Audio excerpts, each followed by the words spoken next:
हर हर महादेव। सभी दर्शकों का एक्समैन 60+ में स्वागत। आज सुबह सुबह हमने ऋषिकेश से चंबा जाने का प्लान बनाया। सुबह का ब्रेकफास्ट करके टैक्सी को अरेंज करके हमने अपनी यात्रा शुरू कर दी। चंबा जाने के बाद हम वहाँ का लोकल टूर प्लान करने वाले हैं। रास्ते में ड्राइवर के साथ इधर उधर की बातें हो रही थी। उसी समय उन्होंने कहा कि रास्ते में 52 शक्तिपीठ में से एक शक्तिपीठ माता कुंजापुरी देवी का मंदिर है, तो वहाँ पे भी आप भेंट कर सकते हैं। बहुत ही अच्छा मंदिर है, आप दर्शन करके आपका मन एकदम प्रसन्न हो जाएगा।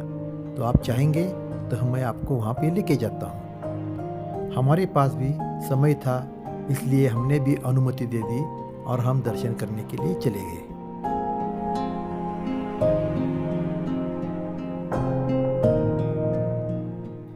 ये है नरेंद्र नगर। यहाँ से थोड़े आगे जाके हमें राइट टर्न लेके मंदिर जाना है।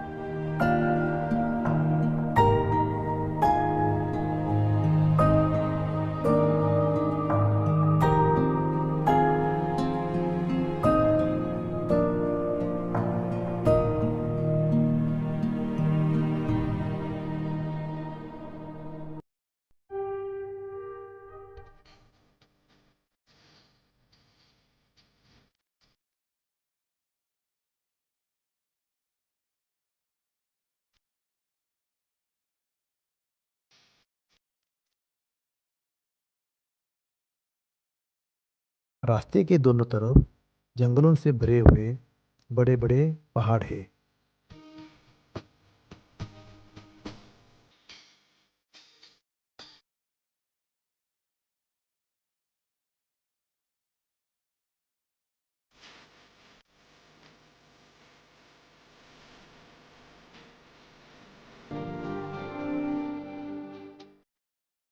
पहाड़ों में सफ़र करने का आनंद कुछ और ही होता है। कितनी भी लंबी सफ़र कर लो, थकान महसूस होती ही नहीं है।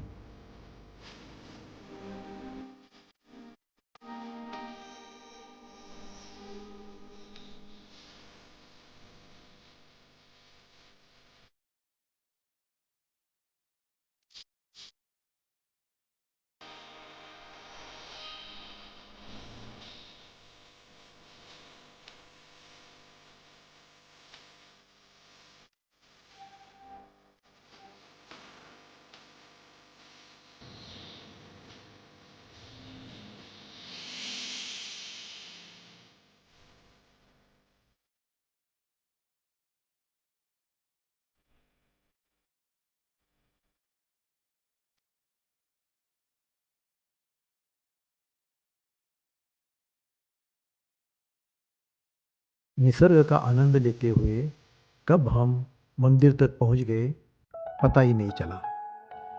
मंदिर काफ़ी ऊंचे पहाड़ पर स्थित है। इस मंदिर की समुद्र तल से ऊंचाई 1676 मीटर है। इस मंदिर तक पहुंचने के लिए हमें 80 सीढ़ियाँ चढ़कर जाना है। जूते और चमड़े का सामान हमने गेट के बाहर ही जमा कर दिया, क्योंकि कोई भी चमड़े का सामान हम मंदिर के अंदर नहीं लेके जा सकते।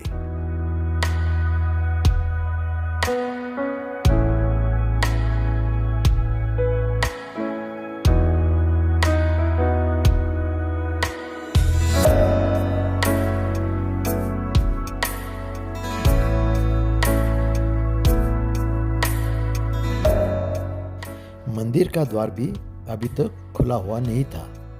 हमें आके देखकर पंडित जी दौड़ के आए और उन्होंने मंदिर का दरवाज़ा हमारे दर्शन के लिए खोल दिया। कथाओं के अनुसार भगवान शंकर जब माता सती के मृत शरीर को हिमालय में लेके जा रहे थे, उस समय माता सती के शरीर के कुछ टुकड़े अलग अलग जगह पे गिर गए थे। जहाँ जहाँ पे उनके शरीर के टुकड़े गिर गए थे, वहाँ वहाँ पे शक्तिपीठ नाम से उस जगहों को जाना जाता है। ये कुल 52 शक्तिपीठ है, उसी में से कुंजापुरी मंदिर एक शक्तिपीठ है।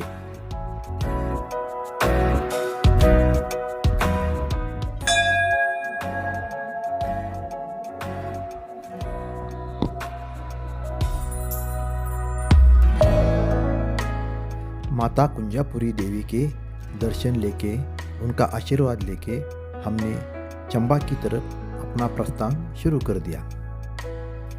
दोपहर के करीब 3 बजे हम चंबा पहुंच गए। वहां पे अपना सामान लॉज पर रख के तुरंत ही हमने वहां से टैक्सी हायर करके टिहरी डैम के लिए चले गए।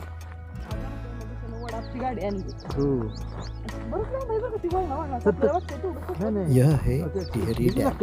ये डैम उत्तराखंड के टिहरी गढ़वाल डिस्ट्रिक्ट में स्थित है। हमें बोटिंग के लिए भी जाना था, इसलिए हम यहाँ पर ज़्यादा समय नहीं दे सकते थे, वरना यहाँ का नज़ारा भी एकदम अद्भुत था। यहाँ से हमने बोटिंग का टिकट ले लिया और बोटिंग के लिए चल दिए।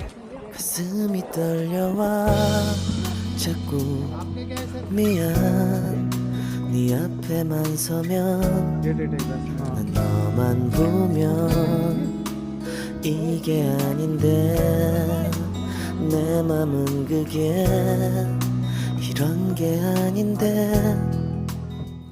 इस डैम का निर्माण 1978 में शुरू हुआ था और उसका फर्स्ट फेज 2006 में कंप्लीट हो गया था। यह डैम भागीरथी रिवर पर बनाया गया है। इस डैम को निर्माण के लिए 24 गांवों का स्थानांतरण किया गया था तथा 88 गांवों को क्षति पहुंच रही थी।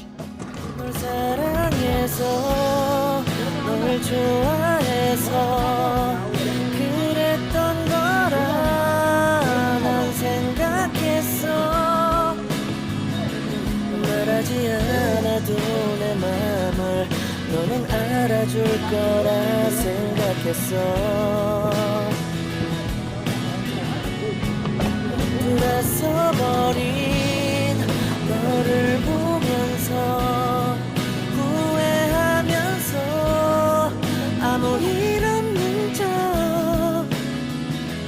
울어도 괜찮은데 또 사랑은 안 서투른가 봐। 너와 멀어질까 봐 그냥 아무 말도 못। ये डैम समुद्र तल के 855 फीट ऊंचाई पर बनाया गया है। इस डैम की लंबाई 1886 फीट है तथा इसकी बेस चौड़ाई 3071 फीट है। 이게 아닌데 내 맘은 그게 이런 게 아닌데 예쁘게 말하고 싶었지만 내 맘이 들킬까 난 겁이 나서 차라리 들켜서 내 맘을 네가 알아챘어야 해।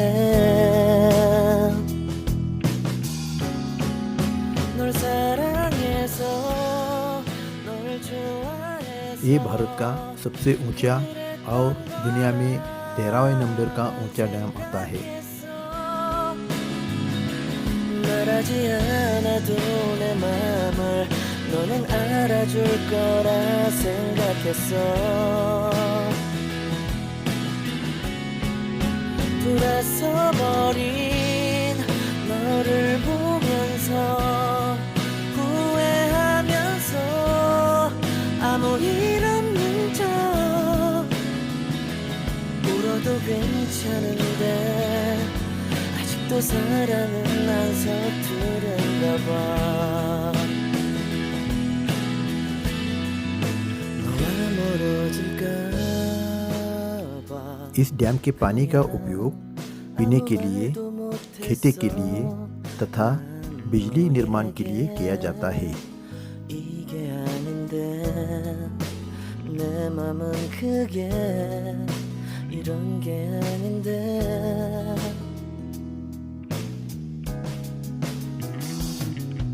내 자신을 합리화해보고 내 탓이 아님을 나 되뇌어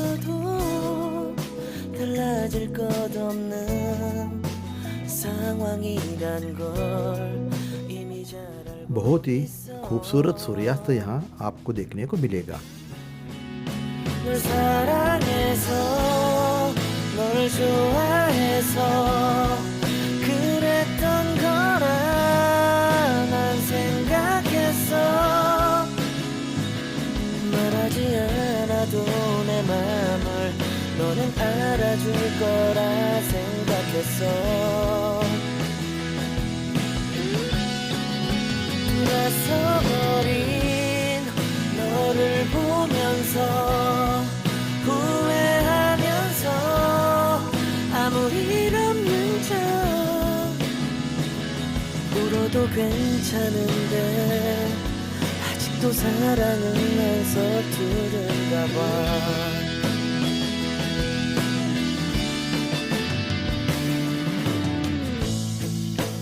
엇갈려버린 참 슬픈 너와 나 마지막 너를 잡지 못했어.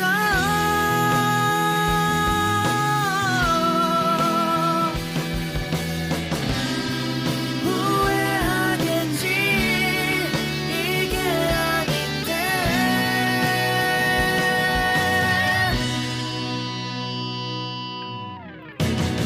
눈을 감아도 자꾸 네가 보여. 이러면 내가 더 초라한데 더 이상 내 맘을 알아줄 말해줄 사람들도 없잖아. 우리 젊은 날에 나의 추억으로 간직해야만 난 하겠지만 시간이 지나서라도 나는 네가 생각날 것 같아.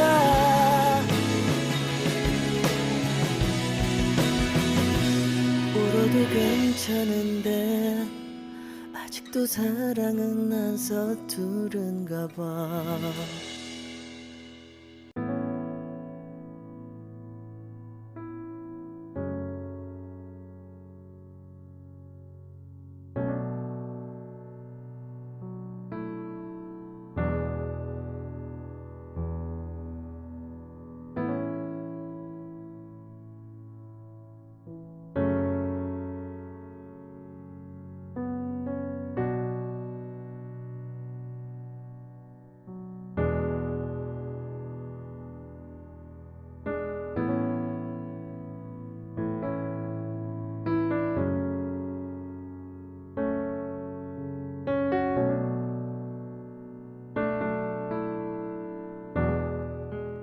यह एक टूरिस्ट स्थान है और यहाँ पे स्पोर्ट्स एक्टिविटीज़ भी की जाती है।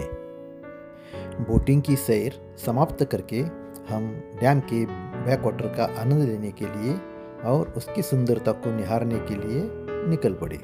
पिछले बाजू में बहुत सारी मोटर बोट पार्क की हुई थी। इसके अलावा वहाँ पे एक मकान भी दिखाई दे रहा था।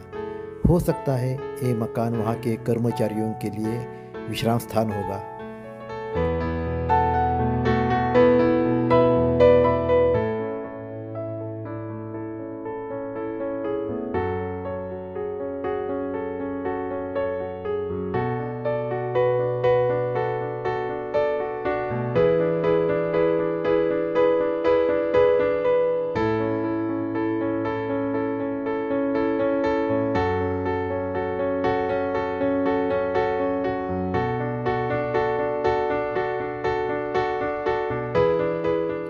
यहाँ पर रिसोर्ट भी है ताकि आने वाले टूरिस्ट को यहाँ पर रहने खाने पीने की सुविधा उपलब्ध हो। काफ़ी शाम हो गई थी और हम अपने ड्राइवर कुलवीर सिंह जी को ढूंढ रहे थे।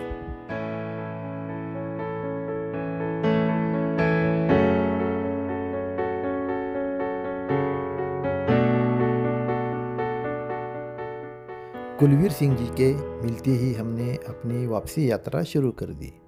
और जाते जाते काफ़ी थकान की वजह से चाय पीने की इच्छा हो रही थी, इसलिए हम एक जगह पर चाय पीने के लिए रुक गए। कुलवीर सिंह जी बहुत ही अच्छे इंसान हैं। उनका फ़ोन नंबर और गाड़ी नंबर मैं डिस्क्रिप्शन में दे दूंगा। यदि आपको चंबा में उनकी गाड़ी की ज़रूरत पड़ती है तो आप उनको कांटेक्ट कर सकते हैं। हम लोग चंबा पहुंचते ही कपड़े खरीदने चले गए। कपड़े खरीदने के चल ही रहा था, तब तक एक और मैडम आ गई और वो भी अपने कपड़े खरीद रही थी और साथ साथ में मिसेस के साथ बातें भी कर रही थी। दोनों में इतनी बातें होने लग गई कि मैडम ने हमें चाय के लिए अपने घर पे बुला लिया। उन्होंने इतना आग्रह किया कि हम लोग ना नहीं कर पाए।